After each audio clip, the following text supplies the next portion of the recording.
My brother told the Superior Court judge that I hadn't been capable of rational decision-making since our mother died 14 months ago. He said it with the practiced grief of someone who had rehearsed the line in a hotel mirror the night before. Voice catching at just the right moment, hand briefly pressed to his chest. His wife sat directly behind him in the public gallery and cried on cue. My 2 cousins from Halifax sat beside her, whispering back and forth like they were at a film they'd already seen, and were confirming to each other that the ending would come out the way they expected. I looked at the clock above the courtroom door. He had about 11 minutes left before the whole performance collapsed on top of him. Have you ever been targeted by someone who watched you grieve and decided that was their best opportunity? Someone who knew exactly how broken you were and used that information as an entry point.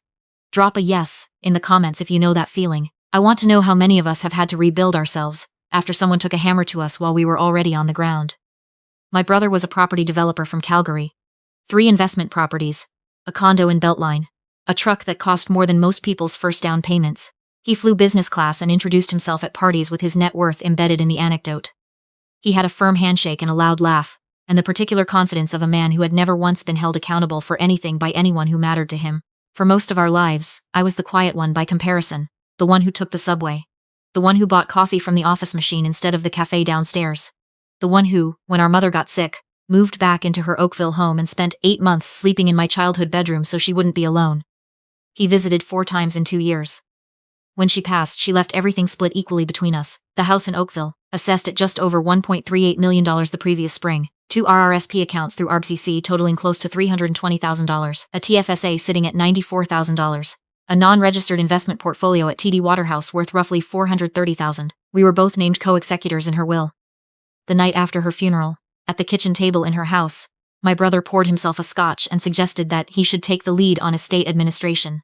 I was too devastated to function, he said. He had experience with contracts and financial structures. I should focus on healing. He would take care of everything. I said, okay. What I didn't say, I had already photographed every document in her filing cabinet. I had already made copies of the will and had them couriered to my own lawyer that morning. I had already set up a transaction alert on the TD Executor account so I would receive an email notification every single time a transfer exceeded $500. I said okay, and I started watching. The first alert came 6 weeks later. $42,000, wired from the estate account to a company called Coastal Ridge Holdings. My brother had logged it in the estate file, which I had access to as co-executor. As professional property management services, and our mother's house was vacant. There was nothing to manage. I searched the corporate registry that same evening. Coastal Ridge Holdings was a numbered Alberta company, 2223841 Alberta Limited. The sole director was his wife. The registered address was a mail forwarding service in Red Deer. I sat at my kitchen table with my laptop and a cup of tea going cold, and I stared at that information for a long time. I could have called TD that night and frozen the executor account. I could have had a lawyer file to remove him as co-executor within the week. I didn't. Because I had done research, the same way I do everything, quietly, thoroughly before I say a word. In Canada, a single fraudulent transfer under $50,000 between family members in an estate dispute is almost always treated civilly. You spend 2 years in litigation. He produces a plausible explanation. His lawyer is better than yours, and at the end of it he repays some portion of the money and faces no criminal consequences whatsoever. He would have called it an administrative error. He would have been back in my life within the year. I needed it to be the kind of over that doesn't leave a door open. So I kept documenting. I photographed every alert. I hired a forensic accountant to track the destination accounts. I ran a corporate search every 30 days to watch for any structural changes to Coastal Ridge. By the 7th month, my brother had moved $127,000 out of our mother's estate. 6 transfers, each logged under a different description: consulting fees, maintenance, disbursements, each one going to the same account held by his wife's numbered company. At $127,000, moved across provincial lines and structured through a related party corporation, it crossed the threshold the RCMP's Commercial Financial Crime Unit would take seriously. I filed a formal complaint on a Thursday morning. I attached the bank statements, the corporate registry records, the transaction log, and an email chain in which my brother had told me, in writing because he was precisely that arrogant, that the estate needed some liquidity management, and he was handling it. The investigator called me back within a week. She told me to stop communicating with him about estate matters. She told me the investigation was sealed. She said to leave the account as it was, and let the paper trail remain intact. I said I understood completely. That was 3 months before we all ended up in this courtroom. My brother's lawyer was now midway through his presentation. He was laying out the case for a capacity assessment under Ontario's Substitute Decisions Act, a legal mechanism that allows a court to determine whether someone can manage their own affairs and appoint a guardian if they cannot. The argument was efficient and brutal. I had quit my corporate position. I was living on savings. I had not engaged meaningfully with estate administration. I had allowed over $100,000 to leave the account without raising any concerns or requesting an explanation. He used the phrase complicated grief. He used the word dissociation. He said, with what I suspect he believed was genuine compassion, that without proper guardianship, I was likely to deplete my share of the inheritance through inaction and impaired judgment. He proposed my brother as the appropriate guardian, given his financial experience and his close relationship with the family. My brother nodded solemnly. His wife pressed a tissue to her eyes. The cousins from Halifax exchanged a glance that said, "This is going exactly the way we thought." I was sitting completely still. I had been sitting still since the proceeding began. I hadn't cried. I hadn't shifted in my seat when my brother's lawyer described my mother's death as a destabilizing loss that Ms. has struggled to process. I hadn't reacted when my brother himself, given the opportunity to address the court briefly, looked at me with what he clearly intended as brotherly concern and said that I was not the person he remembered, that grief had changed me, made me withdrawn and unpredictable. There is a technique, I had read about it in the months I spent building my case, called gray rock. You become deliberately and completely the least reactive surface in the room. You give them nothing to grab onto. No anger, no tears, no visible vulnerability. You starve the performance of the audience response it needs to function. My brother needed me to break down in this courtroom. He needed me to be exactly the person he had described. A woman undone by loss, incapable of coherent response, clearly requiring intervention. I gave him a woman in a charcoal blazer looking at her notes. The blazer had cost me $32 at a consignment shop in Parkdale. I'm fairly certain it had originally been purchased at Holt Renfrew. My brother had no way of knowing that, which was appropriate, because there were a great many things about my current circumstances that my brother had no way of knowing. When I left my corporate job the previous spring, it hadn't been because I was coming apart. I had been offered a remote contract position, managing a quantitative analytics portfolio for a private equity firm in Vancouver. Better pay than the office job, no commute, no politics, and complete flexibility while I dealt with the estate. I took it without mentioning it to anyone in my family, because my brother had a lifelong habit of inserting himself into things I hadn't asked him into. He assumed I was unemployed and slowly unraveling. I was working 50-hour weeks and building a meticulous record of everything he was doing to our mother's money. The judge, a woman who looked to be in her early 60s, who had been taking careful handwritten notes since the hearing began, set her pen down and looked at me when the lawyer finished. "Do you wish to respond?" she asked. "I do," I said. I stood up slowly. "And I apologize in advance, Your Honor, because what I'm about to present is going to require some time." My brother's lawyer smiled a little. He thought that was a stall. He thought I was about to improvise something desperate. I reached into the bag beside my chair and placed a blue folder on the table. "My brother has described the missing funds as evidence of my neglect," I said. "I'd like to offer a different description." I walked the folder to the clerk, who passed it to the judge. 41 pages. The first was a corporate registry search for 123841 Alberta Limited, Coastal Ridge Holdings. The second was the director registration, his wife's name, her home address in Calgary. Pages 3 through 9 were the 6 wire transfer confirmations from TD, each referencing the Coastal Ridge account number. The remaining pages were a sworn affidavit from a certified estate accountant, comparing the logged service descriptions against documented market rates for such services in Ontario. Her conclusion stated plainly, in the final paragraph, no legitimate services had been rendered. The logs were fabricated. The transfers constituted a misappropriation of estate funds. The lawyer's pen stopped tapping. "The $127,000 that my brother presented today as evidence of my incompetence," I said, keeping my voice level, "is evidence of his theft. 6 transfers over 7 months to a shell company held by his wife. I have the corporate records, I have the bank confirmations, and I reported all of it to the RCMP Commercial Financial Crime Unit 91 days ago." The gallery broke apart. My cousin from Halifax said something loud that the court reporter would later note as inaudible. My sister-in-law's hand dropped from her face. My brother was on his feet before his lawyer could stop him. "This is fabricated. She has no standing to pull corporate records. This is an invasion of..." "The Alberta Corporate Registry is a public database," I said. "Anyone can run a search." He turned to his lawyer with the expression of a man looking for a fire extinguisher in a room that is already fully involved. His lawyer said nothing, was reading the affidavit over the judge's shoulder from across the room, and the expression on his face was the expression of a man who understood, very suddenly, and very completely, that this was not the case he had agreed to take. "Mr. the judge said," and my brother sat down. She read for 2 full minutes. The room was the kind of quiet that isn't actually quiet. I could hear breathing, shifting, the sound of someone's rustling near the back. Then she looked up. "You were aware of these transfers in real time," she said to me. "Yes, Your Honor. I had email alerts on the account."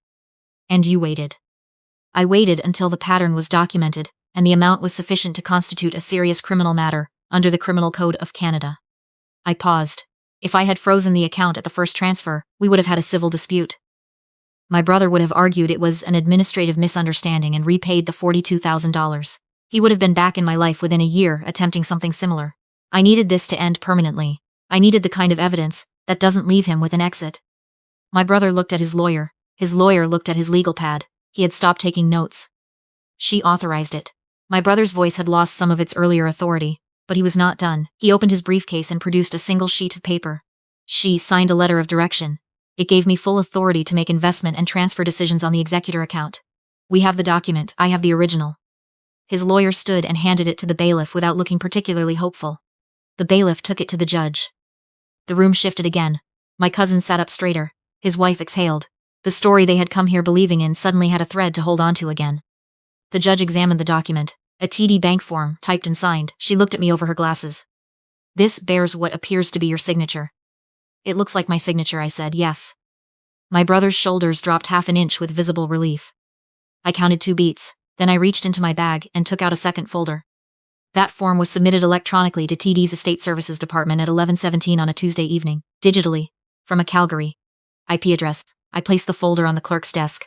I have my Air Canada boarding pass from that same Tuesday. I was on a red eye from Toronto Pearson to Vancouver, departure at 10:50 p.m. I was somewhere above Lake Superior when that form was filed. My brother went very still. TD records all digital document submissions with a timestamp and originating IP address. I obtained those logs through a formal records request. The submission came from a device registered to my brother's home network in Calgary. I looked at the judge. I may have signed something he placed in front of me at a previous estate meeting.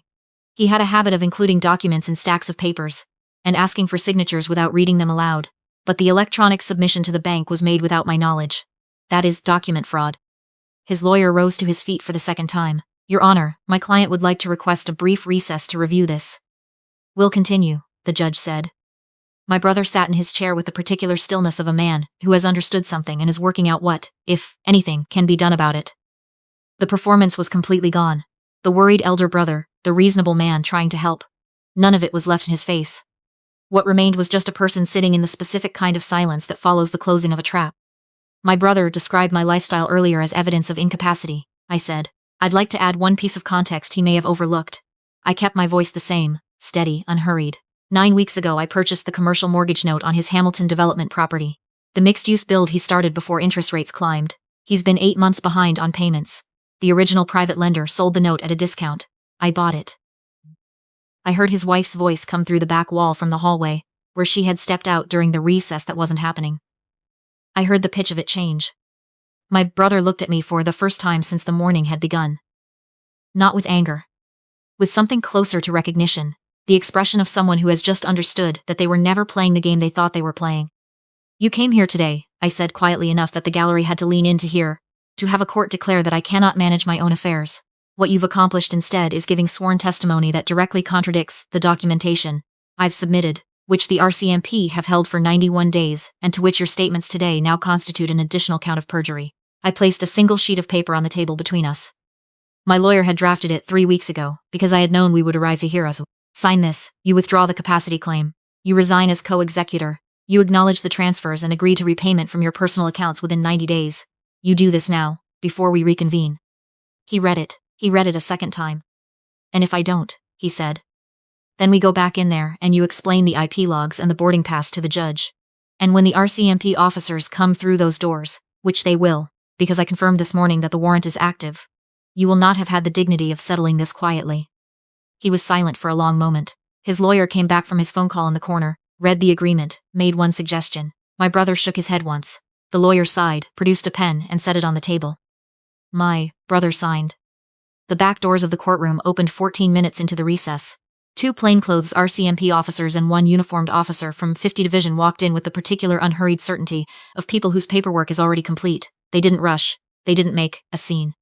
My brother stood when they reached him, and I will say this for him. He went quietly. He didn't look at me on the way out. The cousins from Halifax left without speaking. My sister-in-law's voice in the hallway went through several registers before going silent. I sat where I was while the room emptied around me, while the court clerk gathered documents and the judge's chamber's door clicked shut. My lawyer sat beside me and said nothing, because she understood that I didn't need anything said. Outside, the March air was cold in that way that Toronto in early spring is cold.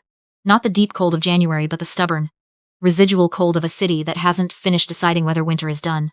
I stood on the courthouse steps and called my mother's oldest friend. She had been our neighbor in Oakville for nearly 30 years. She was the only person I had told any of this to. She was the one who had sat across from me 8 months ago at her kitchen table and said, "Don't move yet. Wait until there's enough that it counts for something.